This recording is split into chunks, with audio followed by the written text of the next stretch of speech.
ఓం గం గణపతే నమః. శ్రీమాత్రే నమః. శ్రీ వారాహిదేవి నమో నమః. Welcome to our YouTube channel Chagantipati talks.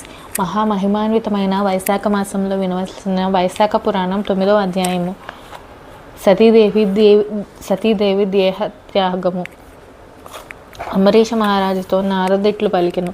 శృతదేవుడు చెప్పిన పిశాచత్వ మోక్ష కథను విని శృతకీర్తి మహారాజు ఇట్లు పలికెను. శృతదేవ మహాముని, ఈక్ష్వాకు వంశరాజుగు హేమాంగదుడు జలదానం చేయకపోవటం వలన ముమ్మారు చాతకంగాను జన్మించి బల్లిగా నా గృహమునందు ఉండెను కదా. పుణ్యం కలిగించు యజ్ఞ యాగాదికములు దానములను చేసిన హేమాంగదుడు కర్మానుసారం చాతకమున్న జన్మలు ఎత్తవచ్చును గాని సత్పురుషులను సేవింపకపోవటం వలన గ్రద్దగాను పలుమార్లు కుక్కగాను జన్మించటం మాత్రం తగినట్లుగా నాకు తోచటలేదు. హేమాంగద మహారాజు సజ్జనులను పూజింపలేదు కావున వానికి పుణ్యలాభములు కలగపోవచ్చు. పరులకు పీడ కలిగించినచో బాధలు రావచ్చును. అట్టి అనర్థమును చేయలేదు కదా, అనగా పరపీడను చేయలేదు కదా. కావున వీనికి సునక జన్మలు ఎందుకు కలిగారో వివరించి నా సందేహమును తీర్పకూర్చున్నాను అనెను.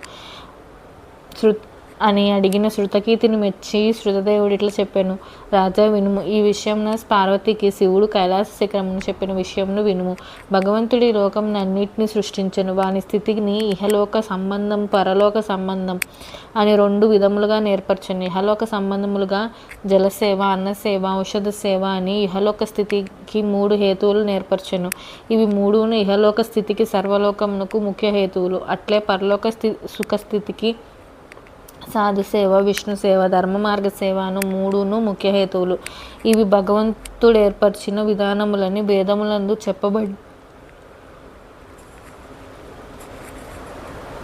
ఇంటి అందుండి సంపాదించుకున్న ఆహార పదార్థం ప్రయాణమున ఆహారముగా ఉపయోగపడినట్లు ఇహలోకమున మనం పరలోక స్థితికై సంపాదించుకున్న సాధు, విష్ణు, ధర్మ మార్గ సేవలు ఉపయోగపడుచున్నవి. మంచివారికి సజ్జనులకు అనిష్టమైన కార్యము మన మనసునకు ఇష్టమైనను దానివలన ఏదో ఒక అనర్థమును కలుగుచున్నది.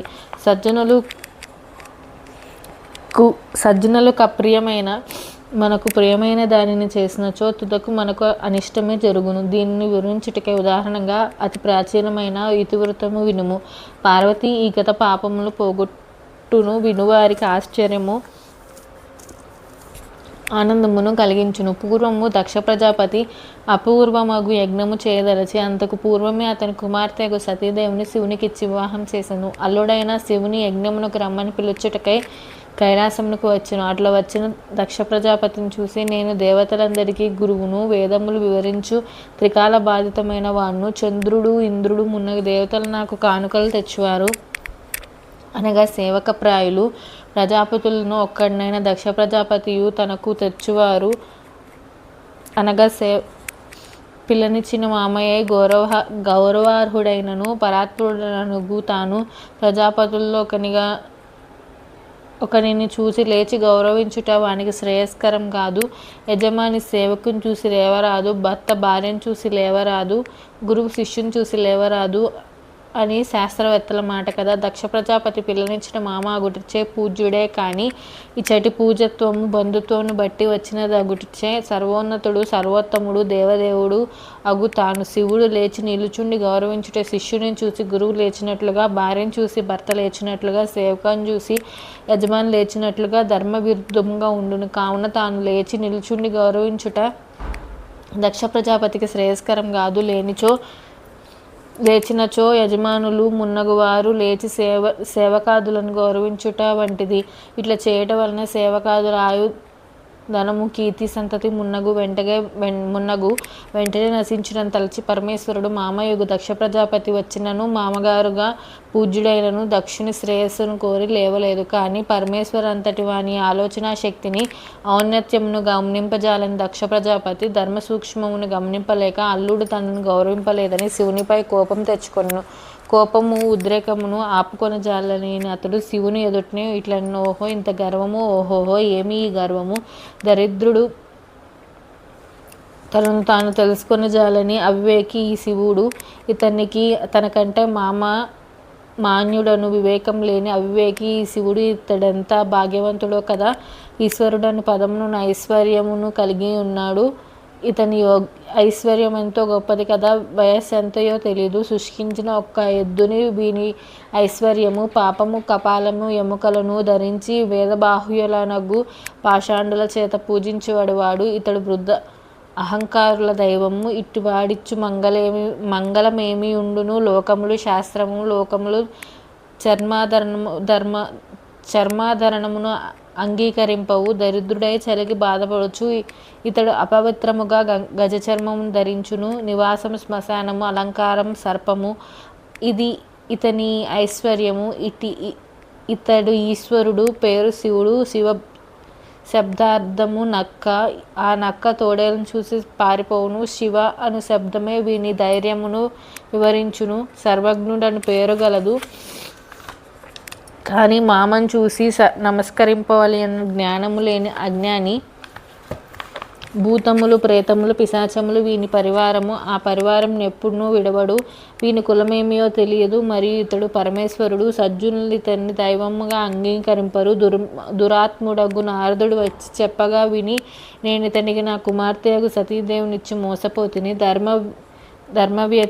వ్యతిరేకమైన ప్రవర్తన గల ఇతని వివాహం ఆడిన నా కుమార్తెయగు సతీదేవి విని ఇంటనే ఉండి ఈ సుఖములను అనుభవించుచుండగా ఇతడు వీనిని వివాహమాడిన నా కుమార్తె వీరిద్దరును మాకు మెచ్చదగిన వారు కారు. నీచుకులము వాని యొద్దనున్న పవిత్ర కలశము విడవదగినదైనట్లుగా వీరు నాకు విడవదగిన వారు అని బహువిధములుగా పరమేశ్వరుని నిందించెను. కుమార్తెకు సతీదేవిని అల్లుడగు పరమేశ్వరుని యజ్ఞమునకు పిలవకనే తన ఇంటికి మరలిపోయెను. యజ్ఞవాటికను చేరి దక్ష ప్రజాపతి ఋత్విక్కులతో కలిసి యజ్ఞమును ప్రారంభించెనెను. పరమేశ్వరుని నిందించునే ఉండెను. బ్రహ్మ విష్ణువులు తప్ప మిగిలిన దేవతలందరూ దక్షుని యజ్ఞమునకు వచ్చిరి. సిద్ధులు చారణులు గంధర్వులు యక్షులు రాక్షసులు కిన్నెర్లు వారి వీరనేల అందరూ వచ్చిరి. పుణ్యాత్మురాలకు సతీదేవి స్త్రీ సహజముగు చాంచల్యముచే ఆ యజ్ఞమును చూడవచ్చిన బంధువులను చూడవాలని తలచెను. పరమేశ్వరుడు వల్లదని వారించినను స్త్రీ స్వభావము అనుసరించి యజ్ఞమునకు వెళ్ళదలిచెను. పరమేశ్వరుడు పలికిన ప్రతి మాటకు సమాధానము చెప్పెను. అప్పుడు పరమేశ్వరుడు ఓ సుందరి, నీ తండ్రియగు దక్షుడు నన్ను సభలో నిందించును. సహింపరాని అనిందను విని నీవు శరీరం విడిచెదు సుమా. నీ తండ్రి చేయి నిందను విని గృహస్థ ధర్మమును అనుసరించి సహింపవలేను. నేను నిందను విని సహించినట్లు నీవు సహించి ఉండలేవు. కావున యజ్ఞశాలకు పోవలదు, అచట శుభము జరగదు నిశ్చయమని శివుడంతగా వారించినను సతీదేవి వినలేదు. ఒంటరిగానైనా తండ్రి చేయ యజ్ఞమునకు పోదలిచి ప్రయాణమయ్యను. అప్పుడు శివుడు వాహనమగు నంది వృషభ రూపమును వచ్చి ఆమెను ఎక్కించుకొని యజ్ఞశాలకు తీసుకుని వెళ్ళను. పరమేశ్వరుని పరివారమగు భూత సంఘములు ఆమెను అనుసరించి వెళ్ళినవి. సతీదేవి యజ్ఞశాలకు వెళ్ళి తన పరివారమును యజ్ఞశాలను వెలుపల నుంచి తాను లోనికి వెళ్ళెను. యజ్ఞశాలను ప్రవేశించిన సతీదేవిని బంధువులు ఎవరూ పలకరింపలేదు. దానిని సతీదేవి గమనించి భర్త చెప్పిన మాటను స్మరించుకొని యజ్ఞవేద కడకు పోయెను. తండ్రి అచ్చటనున్న సభ్యులు ఆమెను చూచియు పలకరింపక మౌనముగా ఉండిరి. దక్షుడు యజ్ఞమును చేయవలసిన రుద్రాహుతిని విడిచి మిగిలిన దేవతలను ఉద్దేశించి ఆహుతులు ఇచ్చెను. తండ్రి చేసిన అకృత్యమును గమనించి కన్నీరు నించిన సతీదేవి ఇట్లు పలికెను. తండ్రి, ఉత్తములు అవమానించుట ధర్మము కాదు. అట్టి అవమానము శ్రేయస్సు కలిగింపదు. రుద్రుడు లోకకర్త లోకభర్త, అందరికీ ప్రభువు. అతడు నాశరహితుడు. ఇట్టి రుద్రునికి హవిస్సును ఆహుతిగా నీయకపోవుట యుక్తము కాదు సుమా. ఇట్టి బుద్ధి నీకే కలిగినదా? ఇట్టి దుర్బుద్ధిని ఇచ్చటివారు కలిగించారా? ఇచ్చటి వారెవరు నీవు చేయి పని మంచిది కాదని చెప్పకపోవటం ఏమి? విధి విధానం వీరికి విముఖమైనదా అని సతీదేవి పలికెను. సతీదేవి మాటలను విని పుషుడను సూర్యుడు నవ్వెను. ఆ చెట్టున్న భృగు మహర్షి సతీదేవిని పరిహసించుచు తన గడ్డమును మీసములను సవరించుకొనెను. ఆ సభలోని మున్నగు వారందరూ కొందరు భుజములను చెరుచుకొనిరి, కొందరు చెంకలు కొట్టుకొనిరి, మరికొందరు పాదములను తొడలను కొట్టుకొనిరి. ఈ విధంగా సభలోని వారు దక్షుని సమర్థించుచు సతీదేవిని పరిహసించుచు విచిత్ర వికారమును ప్రదర్శించిరి. విధివ్రాతకు లోబడిన దక్షుడు ఆమెను శివుణ్ణి బహువిధముల నిందించెను. రుద్రాణి యగు సతీదేవి దక్షుని మాటలను విని కోపించి భర్తృనిందను విన్నందులకు ప్రాయశ్చిత్తముగా యజ్ఞశాలలోని వారందరూ చూచుచుండగా యజ్ఞవేదికలో నున్న అగ్నికుండమున శరీరమును విడిచెను. ఆ దృశ్యమును చూసిన వారందరూ హాహాకారములు చేసిరి. పరమేశ్వరుని పరివారమగు ప్రమదులు పరుగున పోయి పరమేశ్వరునికి ఆ విషయమును తెలిపిరి. 9వ అధ్యాయం సంపూర్ణం. Please subscribe our channel. Thank you. ఓం నమో నారాయణాయ.